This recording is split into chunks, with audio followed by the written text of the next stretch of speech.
Bismillahirrahmanirrahim. Assalamualaikum warahmatullahi wabarakatuh. Pada hari ini tanggal 8 Oktober tahun 2025, saya akan melaksanakan UKIN.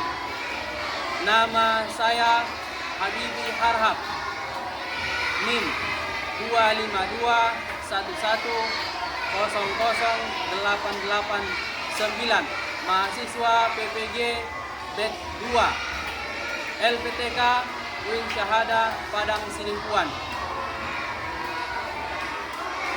Judul yang saya akan bawakan yaitu halal dan haram di kelas 6 dengan metode PBL. Semoga bermanfaat. Assalamualaikum warahmatullahi wabarakatuh.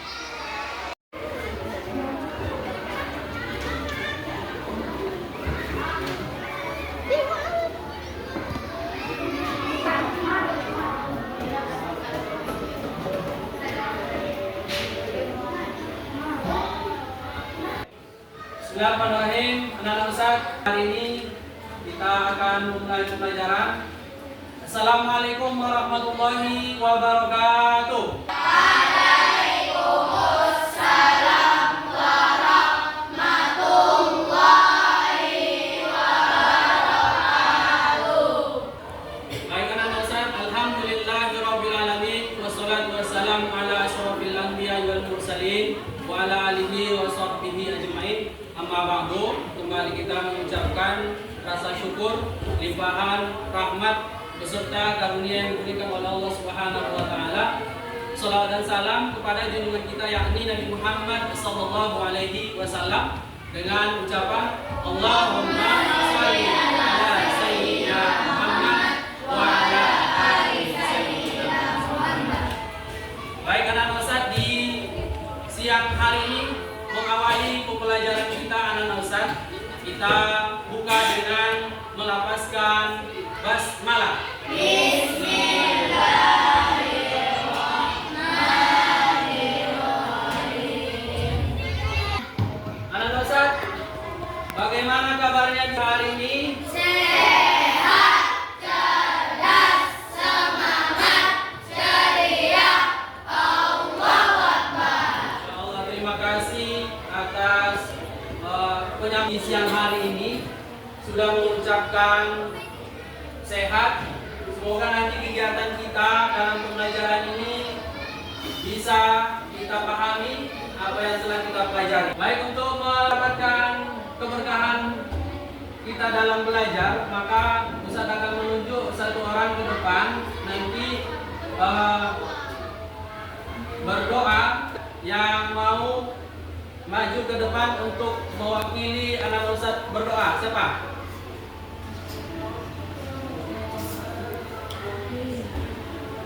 Ayo, silakan Bang Arziki ke depan.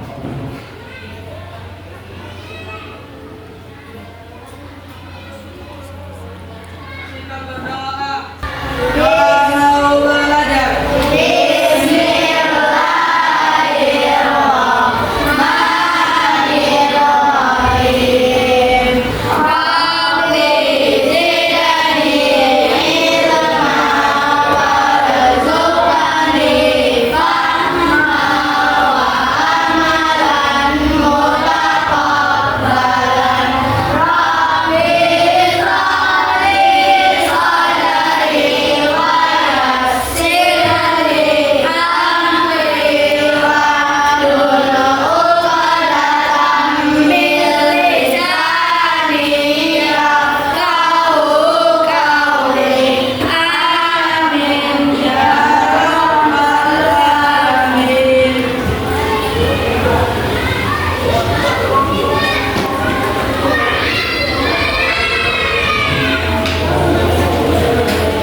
Berdoa, semoga doa kita tadi bernilai pahala. Amin ya robbal alamin. Sebelum itu anak Ustaz akan mengabsen anak Ustaz di siang hari ini. Ada yang tidak hadir pada kesempatan kali ini anak Ustaz. Baik. Baik, kalau tidak ada, maka kita akan coba lanjutkan ya.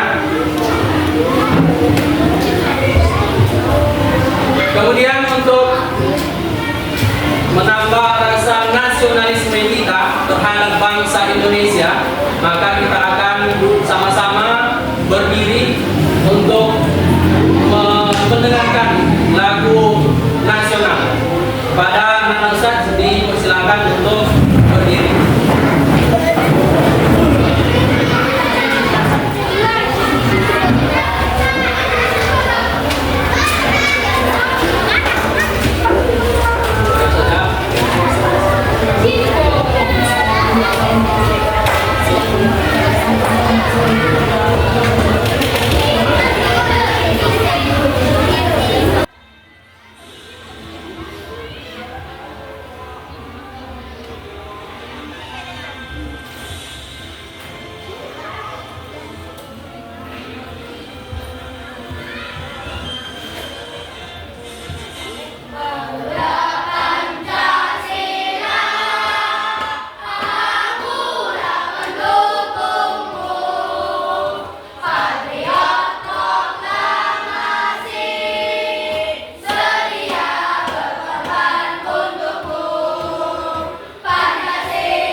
Silakan dulu kembali.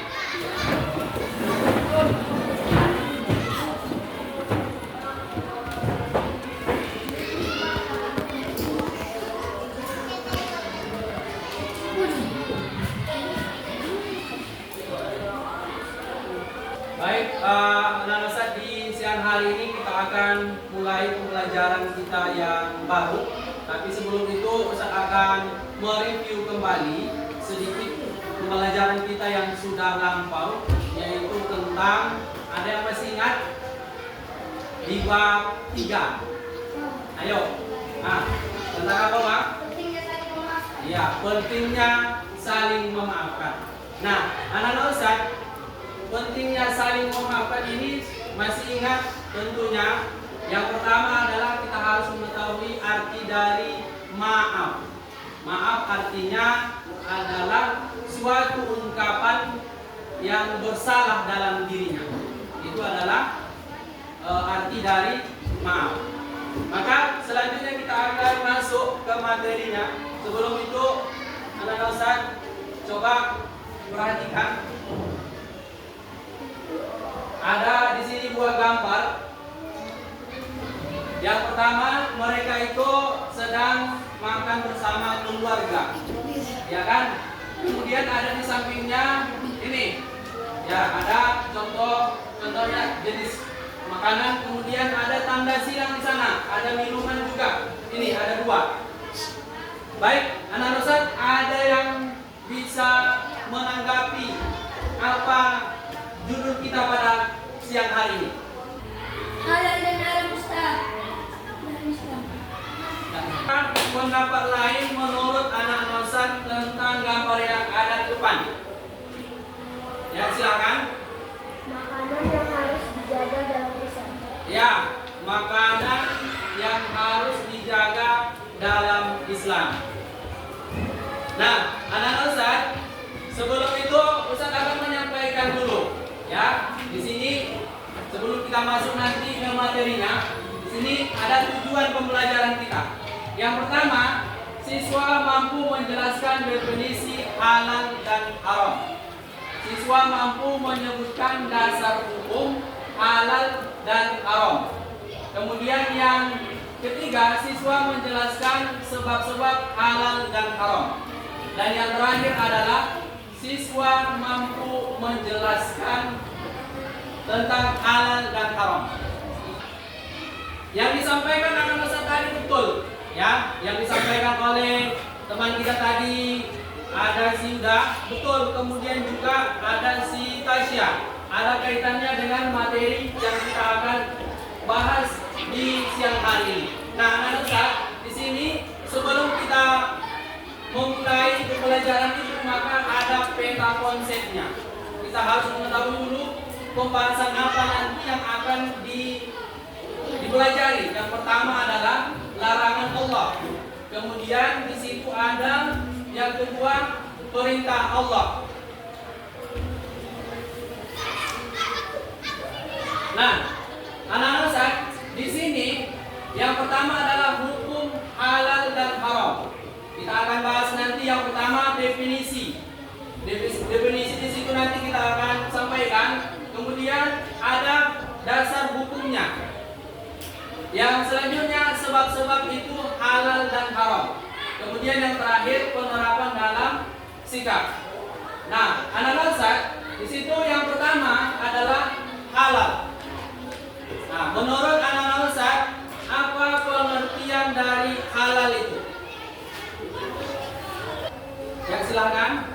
Halal adalah segala sesuatu yang dibolehkan dalam Islam. Nah, anak-anak Ustaz, halal itu betul yang disampaikan oleh teman kita tadi. Halal adalah segala sesuatu yang diperintahkan oleh Allah Subhanahu wa taala, yaitu di dalam Al-Qur'an, yaitu terkandung dalam syariat Islam. Itu adalah pengertian halal. Kemudian ada haram. Kemudian ada Al-Qur'an. Nah, yang kedua adalah haram. Definisi haram. Haram adalah kebalikannya. Haram adalah segala sesuatu yang tidak diperbolehkan oleh syariat Islam. Nah, itulah dia pengertian haram. Lanjut, kemudian ada dasar hukumnya. Dasar hukum. Nah, ini dia pengertian yang tadi. Pengertian halal adalah segala sesuatu atau kegiatan yang diizinkan atau dibolehkan oleh syariat Islam. Kemudian yang kedua, pengertian haram, segala sesuatu kegiatan yang tidak diizinkan atau tidak dibolehkan oleh syariat Islam. Selanjutnya, anak-anak Ustaz, ada dasar hukum halal dan haram. Anak-anak Ustaz, yang pertama di dalam Al-Qur'an. Maka dasar yang pertama adalah untuk kita mengetahui apakah itu halal atau haram, maka yang pertama adalah dalilnya dalam Al-Qur'an. Seperti yang disampaikan di sini di dalam surah Al-Maidah, wahai orang-orang yang beriman, janganlah kamu mengharamkan apa yang baik yang telah dihalalkan Allah atasmu. Kemudian yang kedua, dasar hukumnya adalah hadis. Hadis ini adalah dasar yang kedua yang disampaikan oleh hadis dari An-Nu'man bin Bashir, yaitu yang halal itu jelas, yang haram itu jelas. Kemudian yang terakhir adalah ijtihad. Ijtihad ini adalah kesepakatan dari para ulama, yaitu yang disampaikan oleh Majelis Ulama Indonesia. Maka mereka di sana yang akan menentukan apakah itu halal atau haram, apakah itu boleh dikonsumsi atau tidak. Maka nanti mereka yang akan menentukan kualitas halal atau haram produk tersebut. Kemudian juga anak-anak Ustaz, ada juga dari BP POM, Badan Pengawas Obat dan Makanan. Nah, yang selanjutnya anak-anak Ustaz, sebab-sebab halal dan haram. Anak-anak Ustaz, di sini yang pertama adalah zat asal. Maka di dalam Al-Quran Allah telah menjelaskan bagi kita bahwa segala sesuatu yang haram itu jelas. Kemudian ada di situ zat asalnya. Contoh, di dalam makanan tersebut misalnya ada kandungan yang menyebabkan itu haram. Contohnya adalah darah, ataupun bangkai, ataupun dia khamar, ataupun itu jenis yang lain seperti yang disampaikan dalam Al-Quran, maka itulah yang menyebabkan keharaman dalam makanan tersebut. Zat asalnya, maka kita lihat zat asal itu. Seperti di makanan, kalau dia ada zat yang terkandung di sana yang haram, maka itu yang menyebabkan haram. Kemudian yang kedua adalah sifat asalnya. Sifat asalnya tentu barang itu ataupun benda itu kita ketahui adakah kandungan yang haram di situ. Sifat asalnya contoh khamar. Sifat asalnya adalah memabukkan, ya kan? Nah, kemudian ada dia bangkai. Bangkai itu adalah haram kecuali dia adalah bangkai ikan. Nah, beda dia dengan bangkai yang satu ini. Kalau dia sudah mati, boleh dia dimakan. Beda dengan yang lain.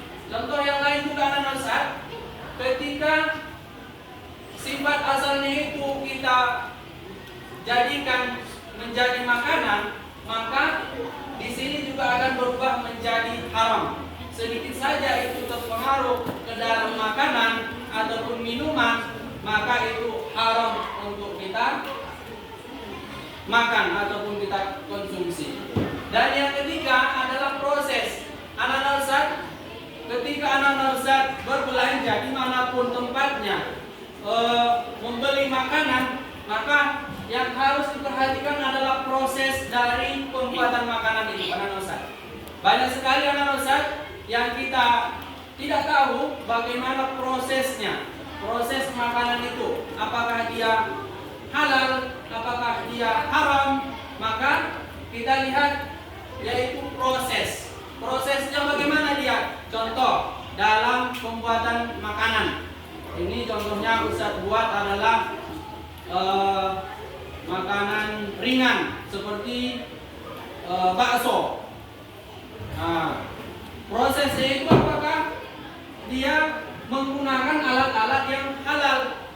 Contohnya pisaunya, apakah itu sudah tajam? Kalau kemudian yang kedua adalah apakah dia beragama Islam? Nah, dalam proses pemotongannya itu, dalam proses pembuatannya itu, apakah orang itu adalah beragama Islam? Maka bisa menyebabkan haram makanan tersebut. Ini contoh, dia potong ayam. Nah, itu ayam adalah halal karena prosesnya salah, prosesnya itu bukan orang Islam yang memotong, maka dia bisa merubah ayam itu menjadi haram dikonsumsi karena orang yang memotong adalah bukan beragama Islam. Yang selanjutnya adalah Ustaz, penerapan hukum halal dan haram. Yang pertama, penerapan dalam sikap. Maka kita sebagai orang Islam, maka sikap kita untuk jelas apakah memakan makanan itu makanan yang haramkah, halalkah. Sikap kita sebagai orang Islam tentu menolak kalau makanan itu adalah makanan yang haram. Kemudian yang kedua adalah penerapan dalam perilaku. Nah, perilaku kita anak-anak Ustaz harus mencontohkan yang halal. Contoh, dia dalam memakan sesuatu benda itu adalah halal perilakunya, tapi caranya yang salah. Ya, contoh mendapatkan suatu makanan di kelas, misal makanan itu jelas halal, ya kan? Contoh adalah roti, roti seseorang. Di situ labelnya sudah jelas halal. Ada di situ kesepakatan dari MUI, kemudian ada BP POM-nya dari Badan Pengawas Obat dan Makanan. Kemudian kalau dalam perilakunya, caranya dia mengambil yang haram, diambilnya makanan roti tersebut kemudian dikonsumsi, maka perilaku itu adalah perilaku yang haram.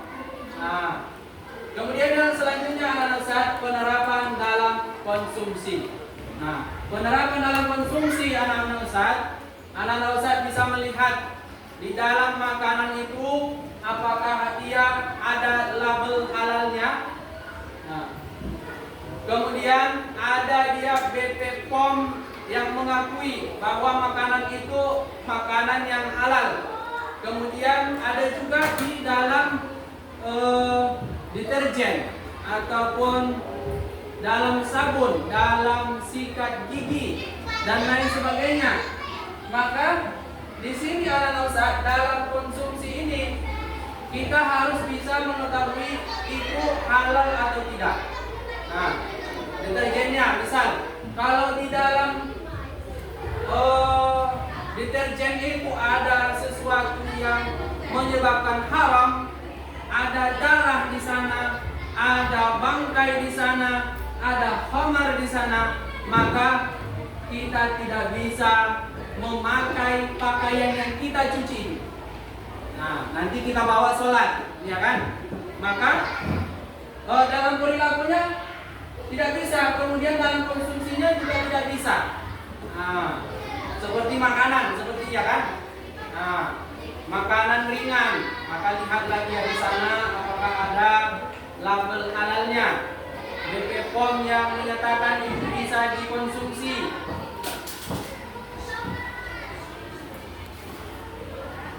Nah, anak-anak Ustaz, ini sudah jelas bagi kita semua anak-anak Ustaz di dalam Quran surah Al-Baqarah. Allah berfirman, "Ya ayyuhan nasu kulu mimma fil ardi halalan thayyiban wa la tattabi'u khutuwati syaitan innahu lakum aduwwum mubin." Wahai manusia, makanlah dari makanan yang halal dan yang baik yang terdapat dalam bumi, dan janganlah kamu mengikuti langkah-langkah setan. Sungguh setan itu musuh yang nyata bagimu. Yang selanjutnya, hakikat halal dan haram.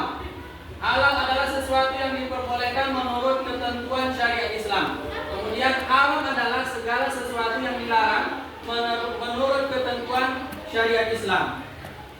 Selanjutnya adalah pengaruh makanan haram pada aspek kehidupan. Yang pertama adalah dosa.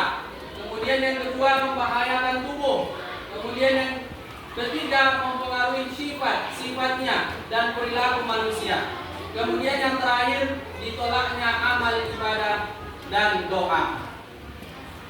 Baik, yang terakhir kita akan membentuk kelompok. Kelompok ini nanti akan berdiskusi sesuai dengan apa yang Ustaz sampaikan tadi.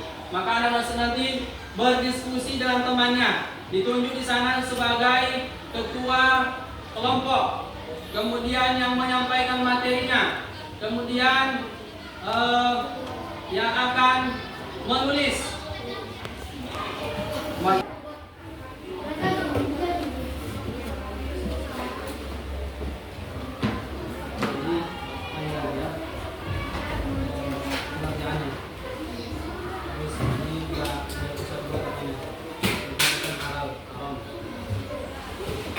Nanti di bawah.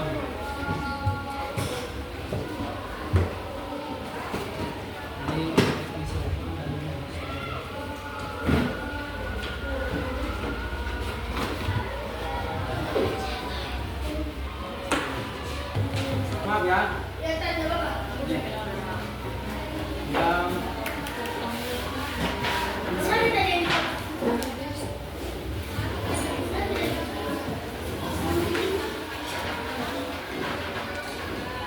Di belakang.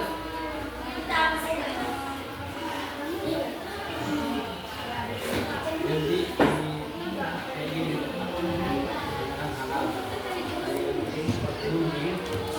Ini kami tempel. Ya, kan? Yang buku yang tadi kan ada tentuannya ini.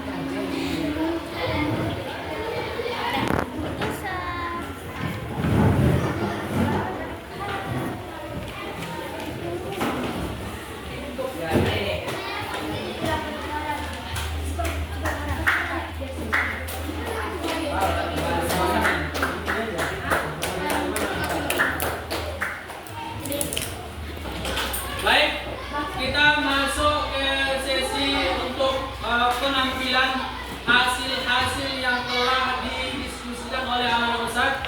Maka ada perwakilan setiap kelompok ataupun kelompoknya maju ke depan untuk mempresentasikan hasil diskusi yang telah anak-anak lakukan.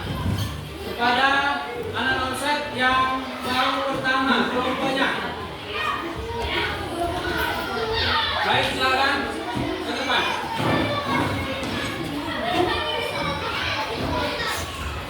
Iya, semua.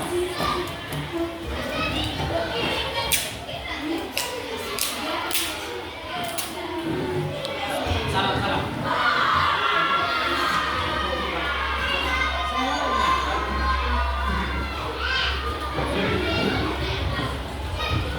Assalamualaikum warahmatullahi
kakak-kakak silakan maju ke depan.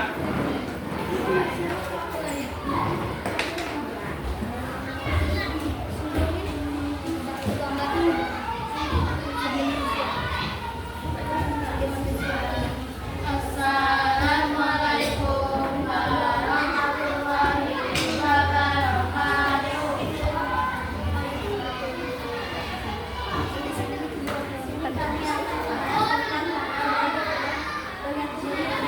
Halal adalah segala sesuatu atau kegiatan yang diinginkan atau dibolehkan oleh syariat. Haram adalah kebalikan dari halal, yaitu segala sesuatu atau kegiatan yang tidak diizinkan untuk dilakukan dan dikonsumsi. Sebab-sebab halal dan haram pertama adalah Al-Quran. Yang kedua pertama adalah zat asal. Yang kedua adalah sifat asal. Yang ketiga proses. Dasar hukum halal dan haram. Al-Quran, Al-Hadis, dan produk halal dan haram.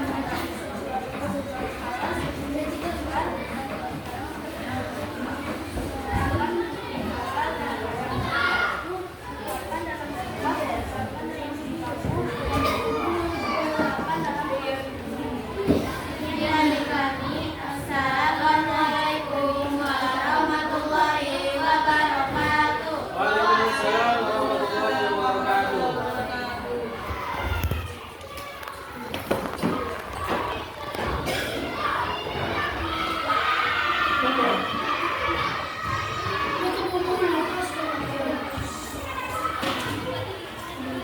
Baik anak-anak saya, sudah kita di sesi yang terakhir penutup dari Ustadz di siang hari ini. Terima kasih buat anak-anak Ustadz yang sudah berdiskusi kepada kita semua. Semoga apa yang kita diskusikan, apa yang kita baca menjadi suatu ilmu yang bermanfaat bagi kita semua. Amin ya robbal alamin. Nah, penutup di sini yang saya sampaikan, pembelajaran kita adalah segala sesuatu yang kita makan, maka itu menjadi halal ketika kita memperhatikan produk ataupun cara, kemudian proses yang kita dapatkan. Kemudian bagaimana kita mendapatkan makanan itu, caranya yang halalkah atau yang haram. Kemudian anak-anak Ustadz bisa menerapkan di dalam kehidupan sehari-hari, yaitu berkaitan dengan di mana dia halal, di mana yang haram. Sudah bisa dipahami anak-anak Ustadz?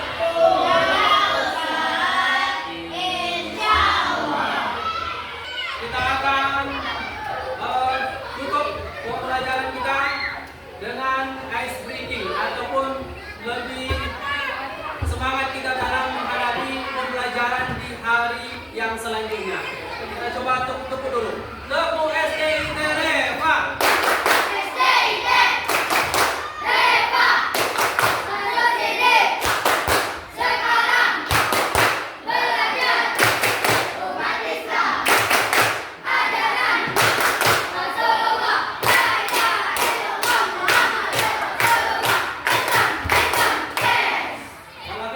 Assalamualaikum warahmatullahi wabarakatuh.